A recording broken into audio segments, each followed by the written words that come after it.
So you would be having some idea regarding non-governmental organization, isn't it? Non-governmental organization. Non-governmental organization. Fine. Non-governmental organization.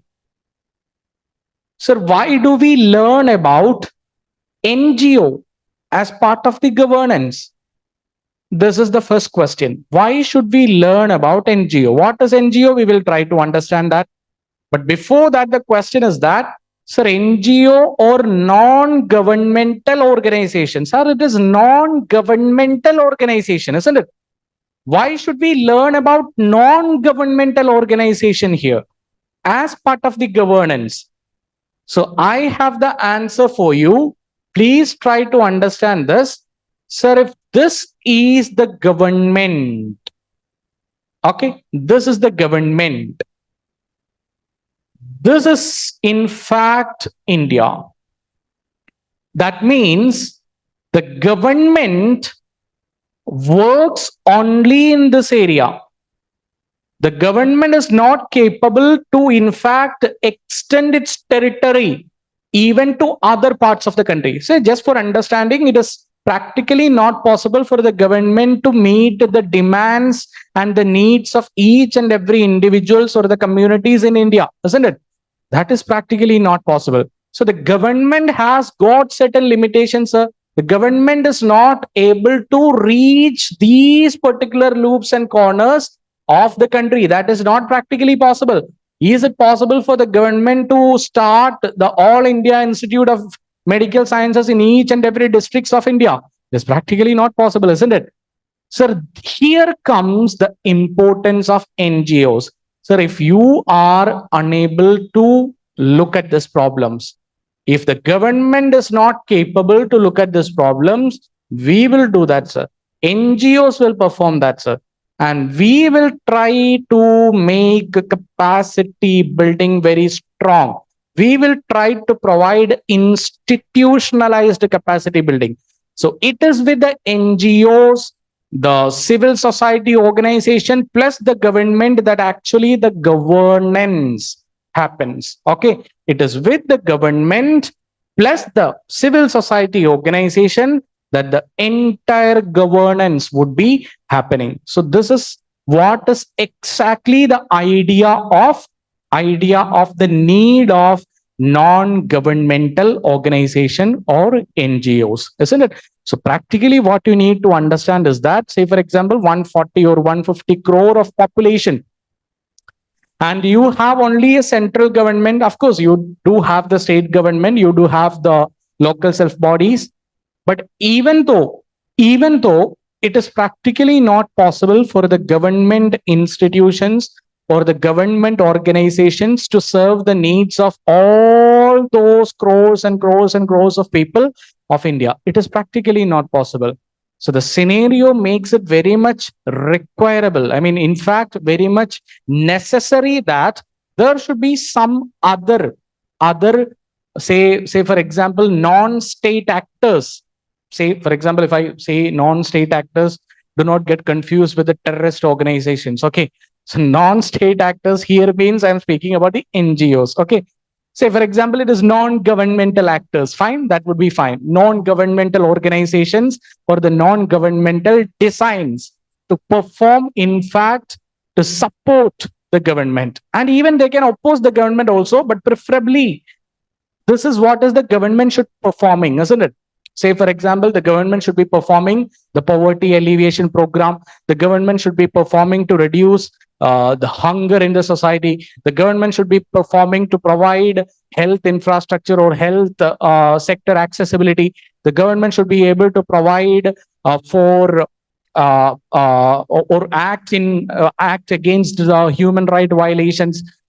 So, but it is practically not possible that we have only one government at the center and you have only one government in the state. It is practically not possible for the government of the center as well as the state to reach out to all these problems of the individuals or as the community as a whole. Here is what is the importance of the non-governmental organization, that they will in fact be acting like proactive institutions in capacity building. So they will serve. They are actually established with single meaning, that is the welfare of the people. Welfare of the people. They should be having life with happiness. This is what is the idea of non-governmental organization. So understand, governance is possible even out of the government. Okay, governance has got a value out of the government also. It is not that governance is government or government is governance. Of course, how the things are managed, how the decisions are taken, how the plans, schemes are implemented, all these things are coming under the government as well as the governance category. But even the government is not the single stakeholder in the governance. Government is a stakeholder, as well as you have other organizations like the non-governmental organization, the self-help groups, okay, the microfinancial institutions. All those things together contribute to the governance. Okay, the governance. So this is the basic idea which you need to have before we embark on this particular topic, that is non-governmental organization. So how will you define non-governmental organization? How will you provide the definition for the non-governmental organization? The definition is very simple. Sir, the non-governmental organization or NGOs, okay, NGOs are not for profit organization delivering services of administration in which the government is unable to perform. Wonderful. Not for profit organization. So NGO works as a profit organization. No, NGO does not care about profit. These are not for profit organization. What is the working of NGOs? Not for profit organization delivering services of administration. Sir, they are part of the governance or administration. They are those who are delivering the services as part of the administration or the governance. So they also contribute to the administration. Sir, when, sir? Sir, when the government is unable to perform, sir, when the government is unable to regulate, or when the government is feeling that these particular areas might not be touched by us, say, for example, caste related issues, predominantly many governments, even which party they belongs to does not matter. They does not want to touch the sensitive issue, isn't it? So in that particular issues, who will take it forward?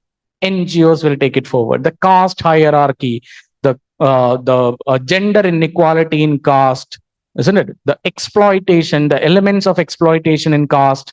So that is highly sensitive. No government wanted to touch it, isn't it? So in that area, in that regard, it will be the non-governmental organization. Fine. So not for profit organization delivering services of administration where the government is unable to perform or the government does not want to perform. Okay, it might be the incapacity of the government, or it is something which is decided by the government that it may affect our political stature. So we does not want to indulge in this problem. Okay, so this is how you can provide the definition for NGOs in layman terms. Now, the World Bank has provided in its report a definition for the non-governmental organization. So the World Bank's definition, okay, so it is the World Bank which has provided one of the authentic definition for the non-governmental organization. So we will understand what is exactly World Bank speaking about. World Bank says again that, sir, it is not for profit organization. Very good. So NGOs are not for profit organization. Not for profit organization. And what is the purpose of NGO?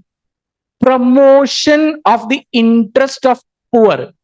NGOs are not for profit organization promoting interest of poor.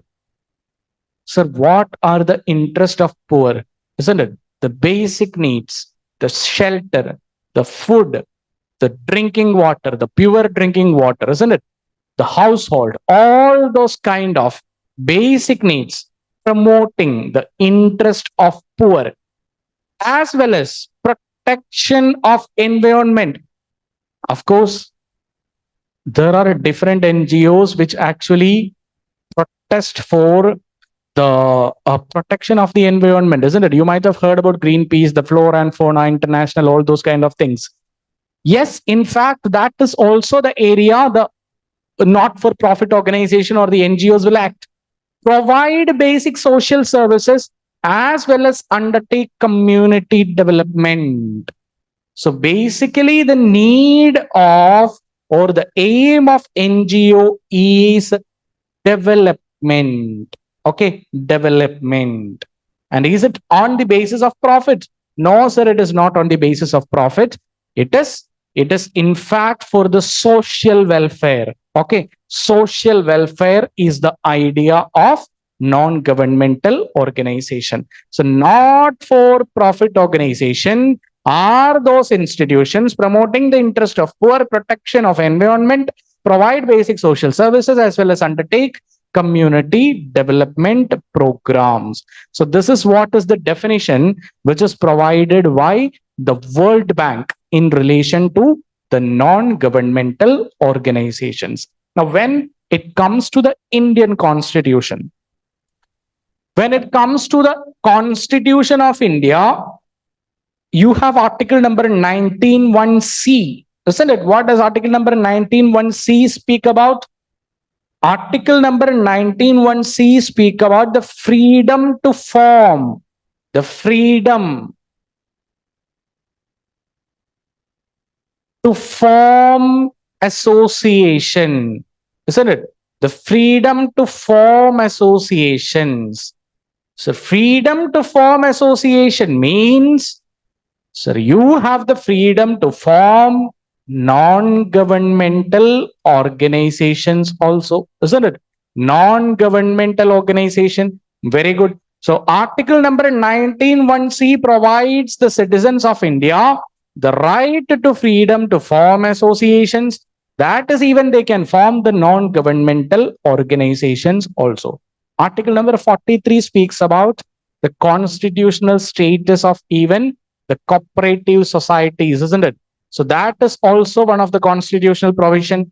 Even the charitable institutions comes under the category of concurrent list. Okay, it is one of the entry in the concurrent list. Concurrent list, of course, I believe that you know what is concurrent list. Those are subjects provided in that particular list. The subjects provided in the concurrent list actually enables both the central as well as the state legislatures to frame the law. That is, the parliament as well as the state legislature would be framing laws in those subjects. So charitable institutions has got a reference in the concurrent list. Fine. So article number 19(1)(c), article number 43, as well as the union list, state list, and concurrent list, out of which the concurrent list is speaking about the charitable institutions which will have a relationship with a non-governmental organization. Sir, what about the registration of NGO? Does it require registration? Of course, registration is something which will be providing a legal validity for all the kind of transactions that particular institutions perform, isn't it? It is a legal framework. Otherwise, these NGOs can be dissolved anytime. In the midst of performing an activity, they can go for the dissolution without having any legal backing, legal validity. They may be dissolved. So registration is very much necessary. So the registrations, or basically non-governmental organizations, can be categorized into three. Broad categorization. Non-governmental organizations may be categorized. NGOs may be formed as societies or charitable corporations or even the trust. Okay, trust. So societies, okay, societies would be getting registration under the Societies Registration Act of 1860. So this particular act is giving the authority for getting the registration of an NGO as a society. Charitable corporations would get registered under the Companies Act of 2013. Okay, Companies Act of 2013. So charitable corporations. Now, if you wanted to establish or organize, or in fact form a charitable corporation, you will have to register under the Companies Act of 2013. Not in fact to form. Of course, you can form corporations, but if you need to get registered, that should be registered under the Companies Act of 2013.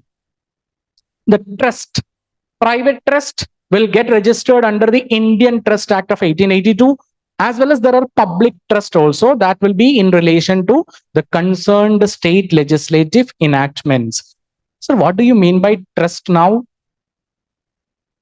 How will you define trust? Or what is basically the idea of trust? How will you understand the term trust?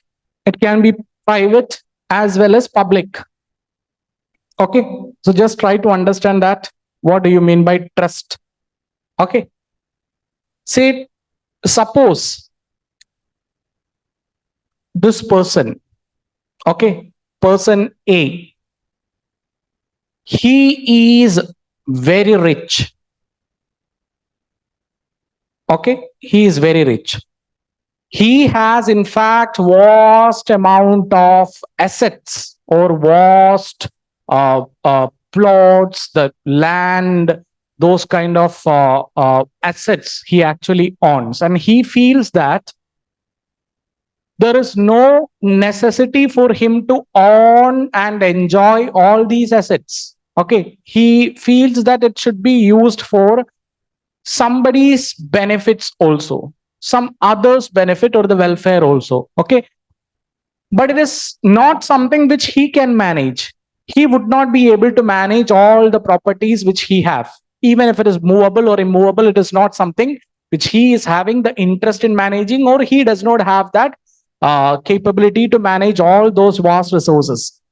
Now suppose he will in fact give the power to another person, B, and this person will be the trustee. Okay, this person will be the trustee. That means he is passing the ownership, or in fact you can't say ownership, he is passing the trust over this person for the management of these resources. So actually this resource is belonging to this person, but he wanted this resource to be used for, say for example, the welfare of the public.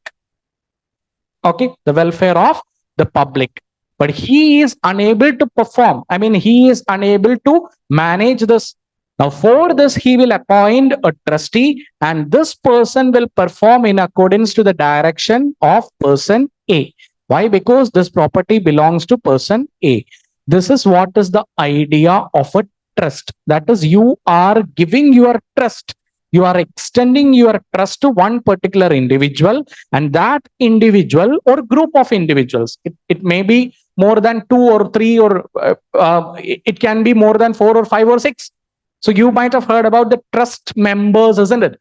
So it can be number of members. So you are passing over that particular trust over the administration of that particular property to these trustees, and they will in fact run that particular institution for the betterment of the public. And if it is for the betterment of the public, it comes under the category of public trust. You might have heard about the Devasam board, isn't it? Devasam board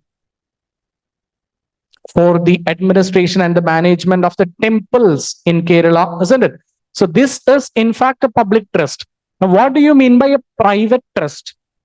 So private trust means, say for example, I am I am an aristocrat, and again, I have a huge asset, as well as I have a vast amount of money in my accounts. I am rich, and I am sure that I would be able to live even without earning furthermore. But I am concerned about the financial security of my granddaughters. or in fact my son or my daughter. So what I do is that I am not really sure that if I pass the ownership of my property to them, they would waste it. They would not use it properly. Now I does not want to see this, because this is something which is my effort. So I does not want to see this. So what I will do is that I will give the responsibility by assigning some trustees, and I will say that, okay, fine, the fund coming out of these particular institutions should be used for the welfare of my family members, my granddaughters or grandson, for their education or for their employment, all those kind of things. So that is the kind of agreement. So there are private trust as well as the public trust. So there will be a large number of financial transaction even, isn't it? So these financial transaction should be in fact having a registered authority to provide an authority. So that is the Indian Trust Act of 1882. And what is the difference between the trust and the charitable corporation is that the trust would not be going for the donations. Okay, the trust basically does not want any kind of donations, but charitable corporations would in fact seek the donations also. So that is the basic difference between trust and charitable corporations. Fine. So there are three type of NGOs. Number one, societies, second, charitable corporation, and third one is trust. The trust can be private as well as the public. Private trust will be in fact registered under the Indian Trust Act of 1882, and public trust will be registered under the concerned state legislative actions or the state legislative act. Why? Because there might be different purpose for formation of the trust. That may be health, that may be education, that may be religion. So those kind of accreditation or registration would be given by the state legislature. Okay, so through their enactment, they will give the accreditation or the registration. Fine. So that is what you need to understand regarding the registration of non-governmental organization. Now, what was exactly the need of having non-governmental organization? Exactly what is the need? This is what you need to understand. So number one is that, sir, post 1947, okay, post 1947, that is after the independence, India has witnessed tremendous growth in the education sector, in the health sector, in the poverty alleviation, and even in the overall standard of living, isn't it? There is uncomparable changes over the time. Once we were declared independent, we were having nothing, isn't it? Practically nothing. Why? Because everything was looted by the Britishers. Their suppressed ruling culture over they were just claiming that India is a colony, and they were using their force, the economic force, the physical force, the mental torture. They were in fact looting the resources out from the India, and they were in fact saying that those are for the welfare of Indians. They were having the feeling that Indians are much uncivilized and they should be uplifted to the British model, uplifted to the British level of thought as well as functioning, as well as even the imagination. So that was their thought. So they were in fact taking over all the assets which India was owning to their kingdom, to their empire, and we were in fact in 1947 was having no assets at all.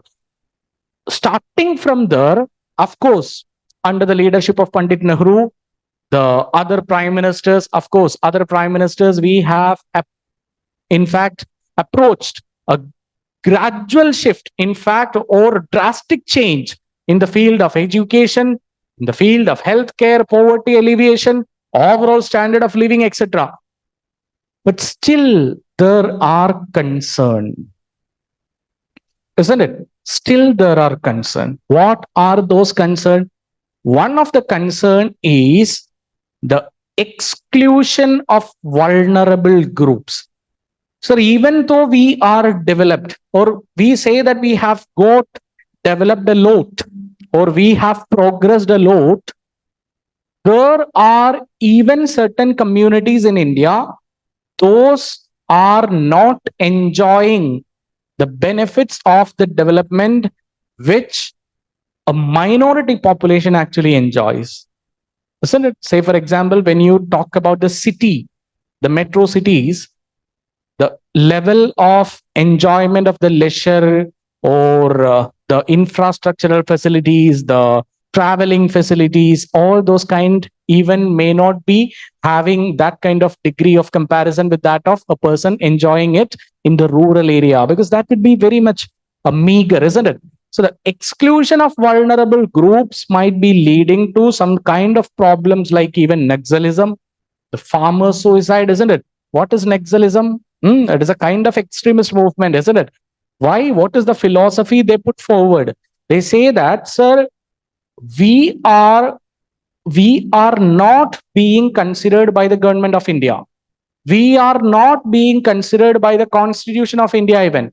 We are living in the remotest part of the country. We does not enjoy any kind of privileges that an urban community enjoy. And why should we respect the Constitution of India? Isn't it? So that is the reason why the Naxalism, this kind of social evils are coming forward.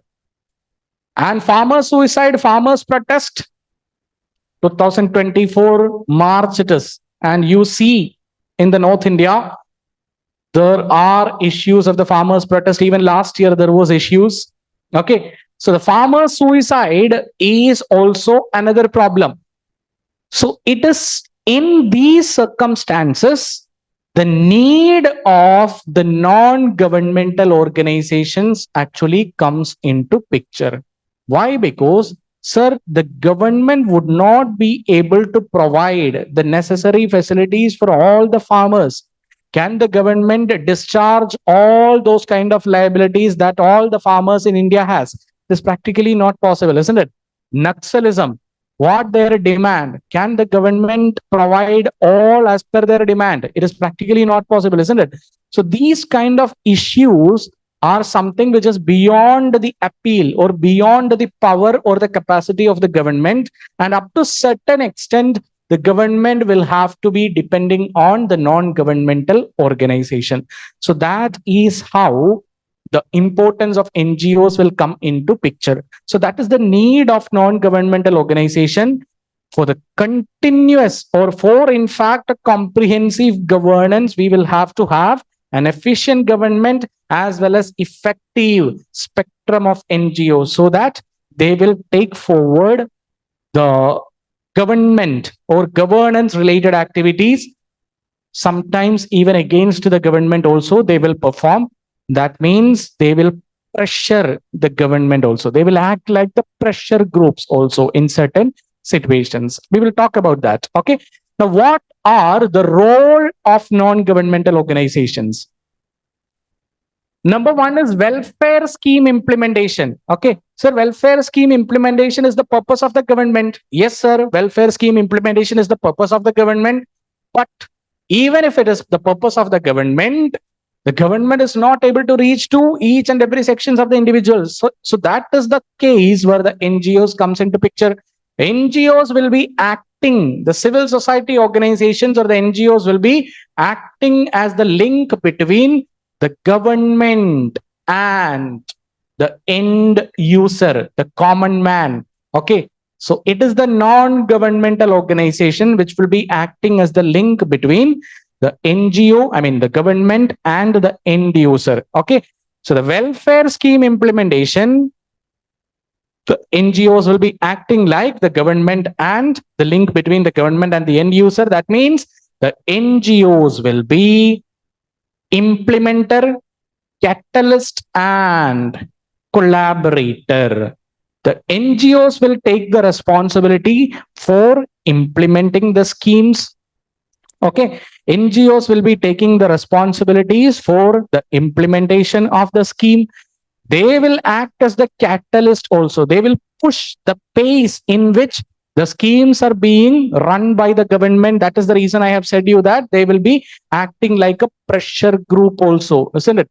They will pressurize the government. We will talk about the pressure groups in detail. They will pressurize the government, and even they will be the collaborator. They will try to link the end user and the government. So the role of NGO, in fact, is the welfare scheme implementation, number one. And welfare scheme implementation is the role of the government. Why? Because the role of government, if it is not satisfied, then the non-governmental organizations will have to come into picture. Okay.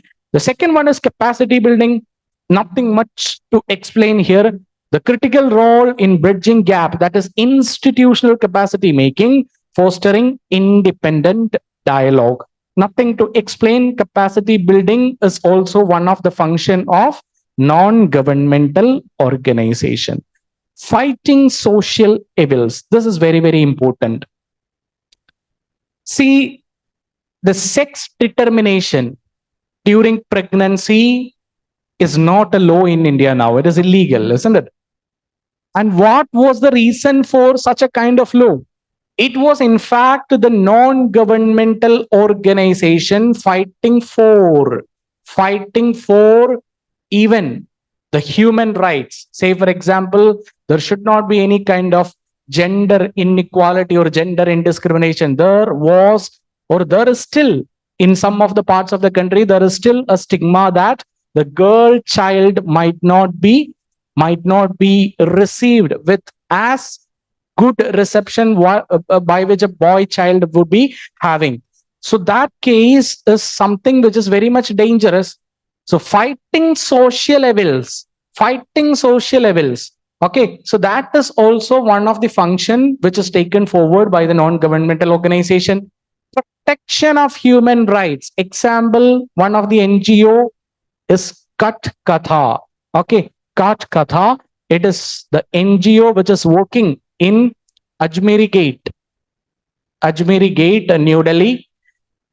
And this particular NGO, which was in news even, this particular NGO is in fact taking into consideration the sexual exploitation of women. Okay, sexual exploitation of women.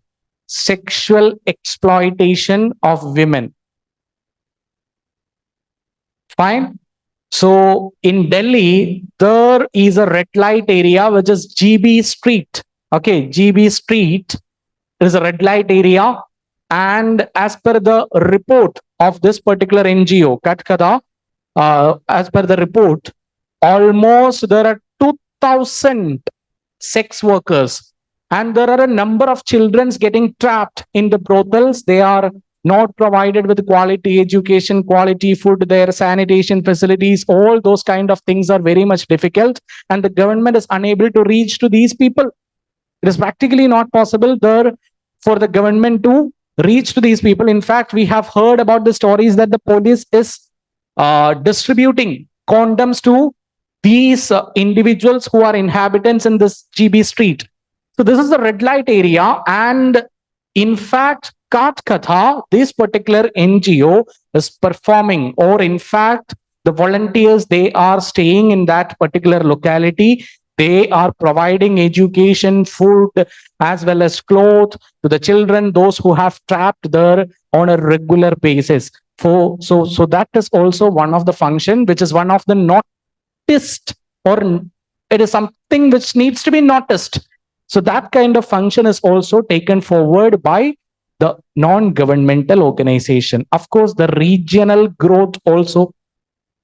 The regional growth is also one of the function taken forward by the non-governmental organization, because, say, for example, the remotest part of the country, or even the crowded area where, say, for example, you just imagine that where there is those a particular community or those particular individuals on a community level resides in slums. So they are devoid of certain human rights. Even they are devoid of certain fundamental rights, that is the right to freedom of life and dignity, or the right to, in fact, the right to life and personal freedom or personal liberty is also getting violated, isn't it? So in that regard, it is the non-governmental organization which will come into picture for the regional growth. They will take forward or they will pressurize the government.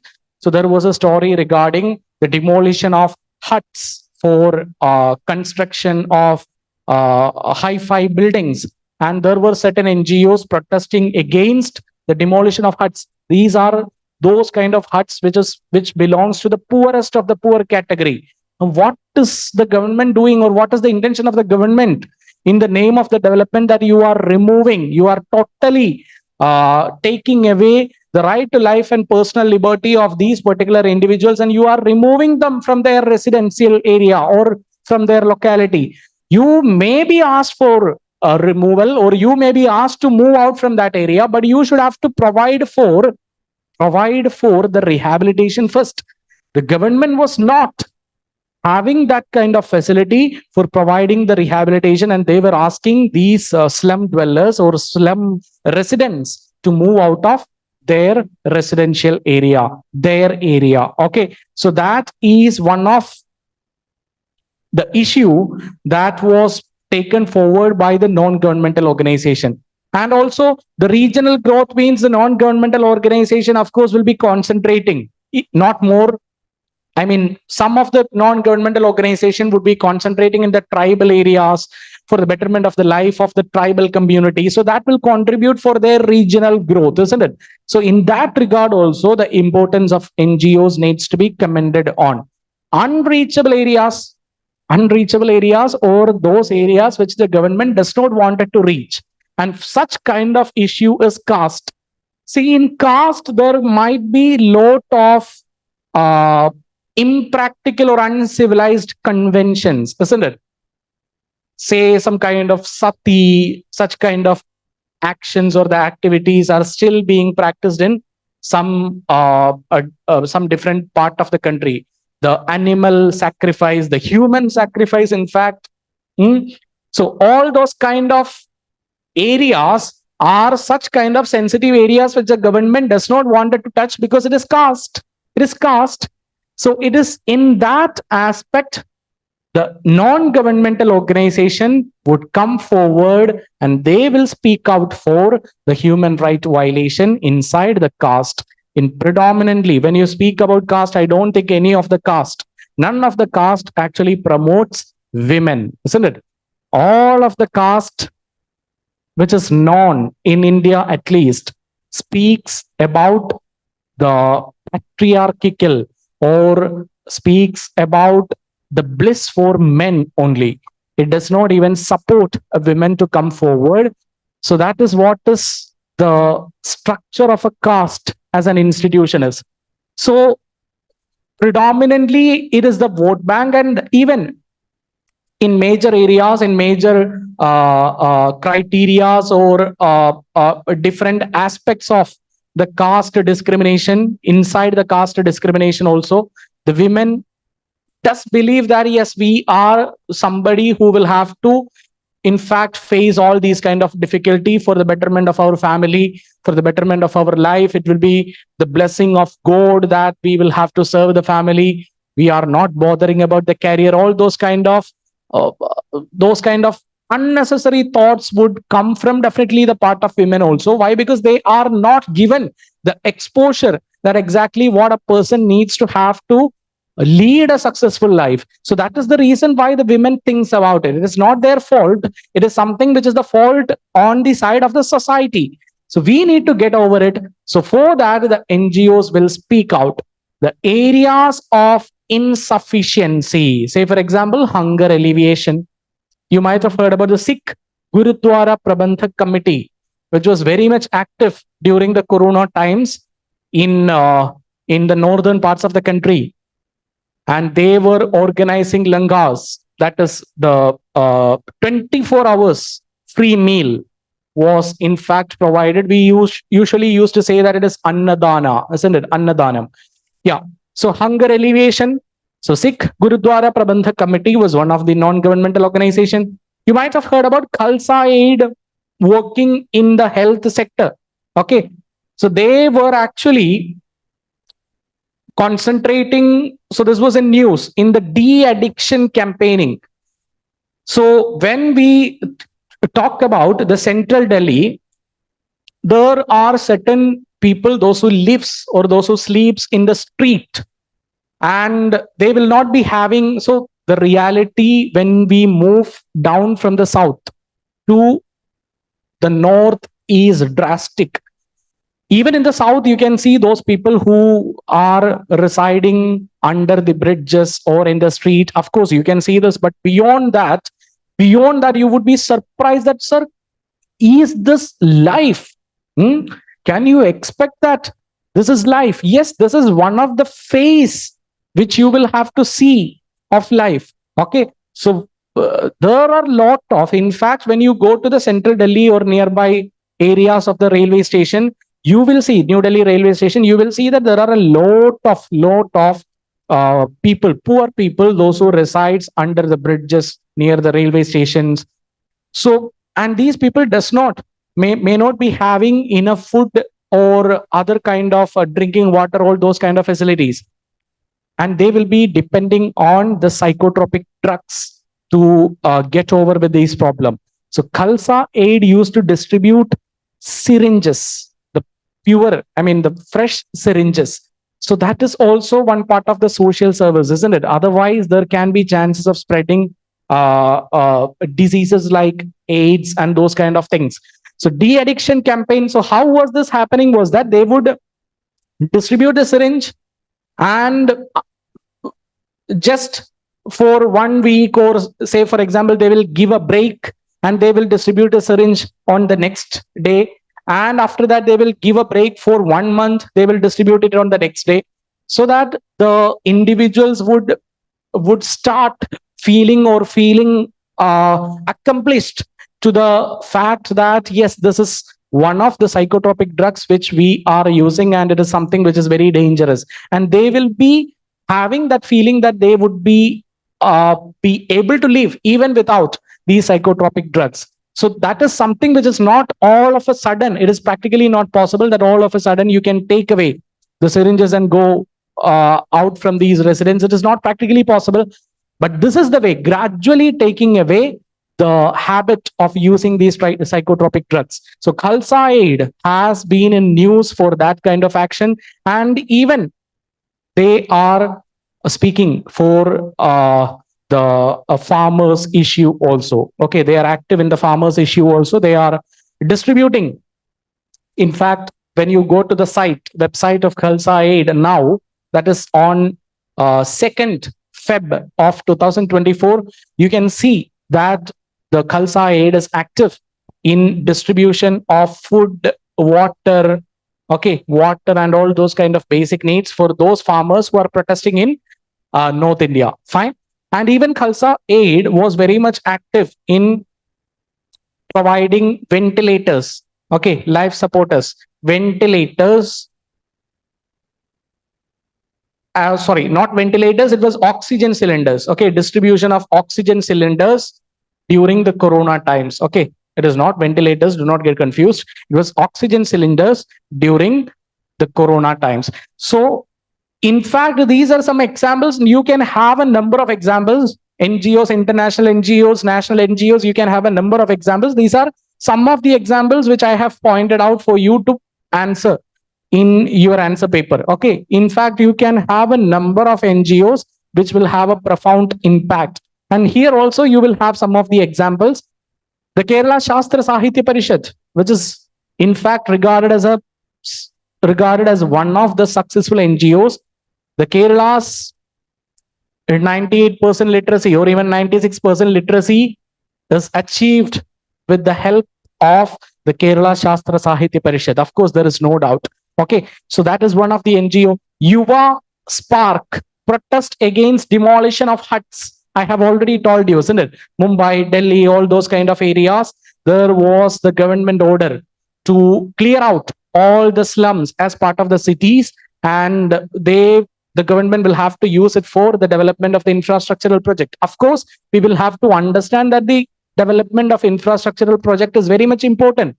But where will these people Sir, these people has the article number 21 of the Indian Constitution. That is the right to life and personal liberty. Where will these people go? That is the question. Okay. So these NGOs were protesting against the demolition of huts. The Flora and Fauna International works to conserve threatened species, environmental protection. Okay. Environmental protection. So NGOs are active in environmental protection, also aid India, protect of health and life during COVID times was in news. Bachpan Bachao Andolan, child labor, slavery, and trafficking. Kailash Satyarthi, you might have heard about, isn't it? So it is Bachpan Bachao Andolan, Goodweave International, child labor in rug making industry. So this particular NGO was protesting or was pressuring the government to abolish the child labor in rug making industry, the carpet, the rug making industry. So all these are in fact the impact, okay, the impact of the non-governmental organization. So when you speak about the impact, of course, the educational achievements in Kerala can be matched with the Kerala Shastra Sahitya Parishad. Yuva Spark protest against the demolition of huts. Flora and Fauna International, Aid India, protection of health and life during COVID times. Bachpan Bachao Andolan, child labor, slavery and trafficking. Goodweave International, child labor in rug making industry.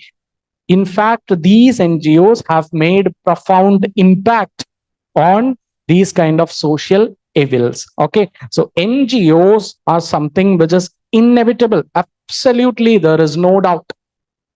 Now, of course, when you speak about the non-governmental organization, there are certain challenges also. Okay, there are certain challenges also. So we will discuss the challenges of the non-governmental organizations. So the first and foremost challenge is that the non-governmental organizations are created for the purpose of even corruption and misuse of money. This is going to be, or this is in fact one of the greatest challenge posed by this kind of platforms. Or in fact, what you need to understand practically is that, say for example, say for example, after establishing non-governmental organization, gets the funding, but as there are a number of non-governmental organizations like the societies, charitable organizations, there is nothing merely exists to monitor the kind of financial transactions or the monetary transactions that these kind of institutions perform. It is practically not possible for the government to monitor this, though, so there can be a chance of corruption and misuse of money. We are not expected to say for what purpose the money being channelized through this NGO is used for. Okay, the lack of professional is one of another challenge of non-governmental organization, because in India we does not have such a kind of course. Predominantly, of course, we have the social worker kind of stuff, but basically we does not encourage to pursue a career in these particular field. Why? Because even if there are individuals, those who wanted to perform or those who wanted to take forward a career in the social work, the society won't allow, isn't it? So the lack of professionals are another reason. And when you talk about the lack of professionals, so there are a number of organizations. Say, for example, I have said about Khalsa Aid, isn't it? It is very active in the healthcare sector also. But it is hardly unfortunate. It is in fact unfortunate that the healthcare experts are or may not be available as the volunteers. So that is not considered as a profession in India. In Western countries, of course, they have a dedicated course as part of the non-governmental organization, or if they wanted to pursue career as part of the non-governmental organization. But if here we does not have in fact a course for taking or pursuing such a career. So the lack of professional is one of the another challenge posed by the non-governmental organization, or in fact the working of non-governmental organization. The inequality in rural area. See, one of the challenge when it comes to the non-governmental organization is that the people of remote area, they are in fact unaware of what an NGO is and what the NGO can do for them, isn't it? Fortunately or unfortunately, what you need to understand is that non-governmental organization should be having the support of those people whom they are actually trying to uplift. But unfortunately, that is not the case in India. In the remotest part of the country, those individuals whom are considered to be downtrodden, underprivileged, they are unaware of the non-governmental organization's performance. And if they are approached by the non-governmental organization for the support, they feel that, in fact, they are not ready to support the non-governmental organization in return. So the unawareness among the people in the rural area leads to the lack of support in the rural area for the non-governmental organization. And this is due to the unwillingness to work. Or you can say that this, in fact, is contributing to the unwillingness of the NGOs to work in rural areas because they are not provided with enough support. They are not provided with enough support from the rural people because of their unawareness. That means they are not, in fact, getting the required support for organizing or pressurizing the government for the required demand. And that is going to be one of the greatest challenge here when it gets concerned with a non-governmental organization, because each and every institutions or the organizations will have to get a support from those people who are concerned in that particular action. But when it comes to the rural area, even, I mean, it may be because of the non-exposure or it may be because of the illiteracy. Matters can be different, reasons can be different, but the practical problem is that there is devoid of support in the rural area. Of course, the volunteers, they might be not feeling that comfort to go to the rural parts of the country. Why? Because they may be even devoid of the basic infrastructural facilities, the toilets, even a proper home to stay. Those kind of facilities might be also absent in that kind of area. So that is also one of the reason why it is there an inequality in the rural area when it comes to the non-governmental organization. So basically, when you see the non-governmental organization, you will always end up that these non-governmental organizations are concentrating in the urban metro areas. Why? Because it is easy to channelize the fund even, isn't it? If they start performing or concentrating in the rural area, it is very difficult for them to channelize the fund even. So that is one of the another challenge of the performance or the action of NGOs. So corruption and misuse of money, lack of professionals, inequality in rural area, these are in fact some of the important challenges. And of course, it doesn't end because these are challenges, isn't it? Challenges does not end. Fine. The lack of volunteerism among youth. So in India, one of the major problem is that the youth does not wanted to stay in India, isn't it? They are looking abroad. They wanted to fly abroad. They wanted to move abroad, and in other parts of the world, they are ready to perform these activities, even the social work related activities. But in India, they does not want this. Why? Because it's the perspective that the society is stamping on them, isn't it? In India, suppose if you say that you are working as part of an NGO, working in an NGO means you would be regarded as, say, not that bright person, isn't it? You would be regarded as you are somebody who is not capable of contributing anything good. So that might be considered as one of the reason why the youth, they wanted or they are not even reluctant to perform these kind of jobs outside India, but in India that is practically not possible. So lack of volunteerism among youth. Youth always wanted to pursue professional career in India, especially when it comes to engineering, medicine, lawyers. Okay, these are the kind of careers that the youth have considered as a prospect for their future, or they wanted that kind of career to be pursued. Lack of funds as well as delay in getting funds, that is from the government, is one of another concern for the non-governmental organization. So these are in fact the challenges in India when it comes to the non-governmental organization. Now what can we do better? Okay, what are the ways forward? How can you make the non-governmental organizations more effective, more efficient, more, say, for example, more utilized for the governance related activities? So always when you are asked with any kind of questions, there should be some suggestions that needs to be given to the UPSC from your side. So that is the reason why every time when we discuss governance related matters, we always provide for a way forward. That is, we are giving certain suggestions. Number one, effective monitoring. Effective monitoring needs to be done. Effective monitoring needs to be done means the monitoring can be done even after 10 years, 15 years, 25 years, 30 years. Is it that? No. Regular effective monitoring needs to be done. So who will be doing the monitoring works? So that will be done by the committees which will be appointed by the government. So one of the way forward which you can suggest for the UPSC is that, sir, effective monitoring regularly needs to be performed on the basis of the appointment of committees by the government of India or the government of the concerned state. If the performance or if the actions of the NGO is concentrated within that state, fine. So effective monitoring is one of the in fact a suggestion which you can give to the Union Public Service Commission's answer paper as your suggestion. Okay, so this is something which is very common, but in fact very reasonable, very much effective in providing as a suggestion also. Fine.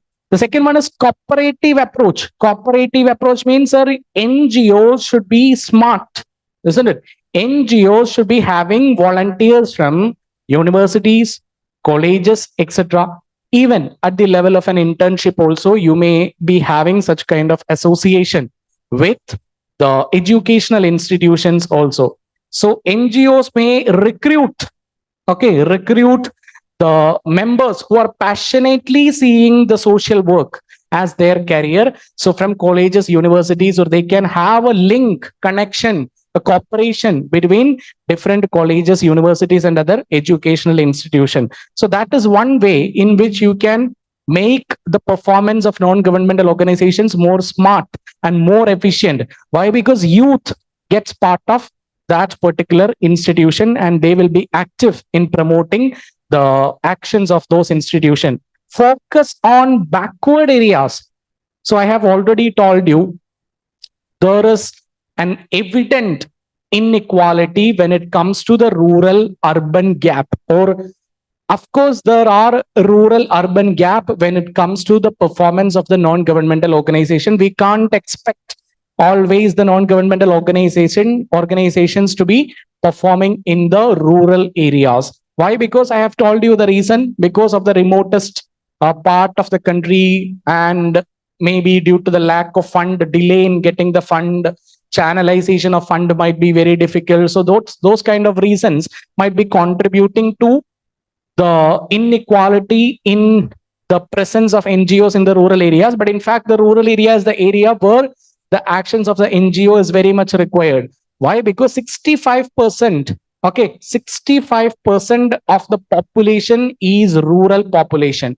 In India, almost 65% of the population resides in rural areas. So there should be, in fact, a good concentration on these backward areas. Backward areas, extremely backward they are, isn't it? There should be somebody to focus on their upliftment, isn't it? Who will do? We don't know. So that should be done by the non-governmental organization, isn't it? So government has got limitations.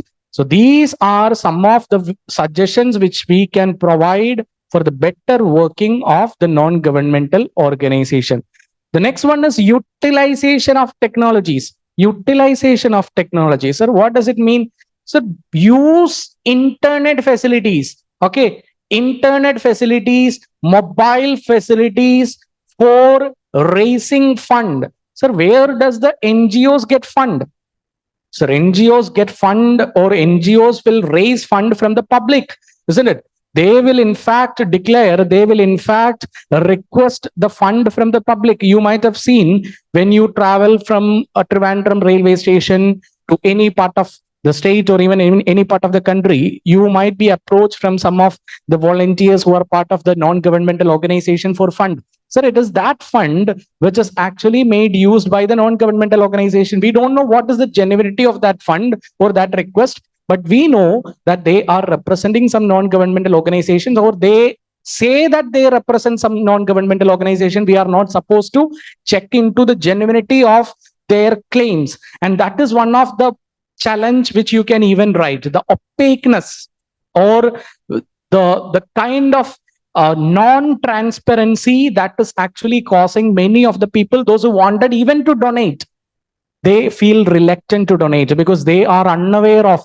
where the money is going. There is no monitoring, regular monitoring. There is no audit which is done. And of course, audits are in fact done means also that is very, very difficult. There was a Supreme Court order, I think in 2017, the year, if my memory is right, I think it was in 2017, there was a Supreme Court order on the basis of the Central Bureau of Investigation report that there should be an audit conducted for the non-governmental organization. See what a challenge it might be, isn't it? And when the expenditures or those kind of list the auditing agency is asking for, the non-governmental organizations are reluctant to give it. And the time period that you can expect to serve them notice for not submitting the details of their expenditures and the revenue is another concern. So it is practically non-manageable area when it comes to the non-governmental organization. So that is the reason why even the educated, literate community, they feel that there is nothing very serious about donating to the non-governmental organization. But what you need to understand is that there are genuine non-governmental organizations which works for the upliftment of the poor. We can't blanket trap, okay?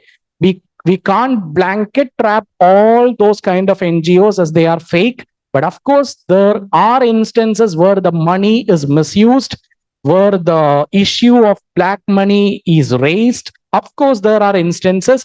You might have heard about different, even Greenpeace International was in news regarding some kind of these discrepancies, isn't it? So, of course, there can be some kind of reasons, but just try to understand this aspect also. Fine. So, the utilization of technology, that is the internet technology, ICT technology, to raise fund, even advertise the performance of the non-governmental organization.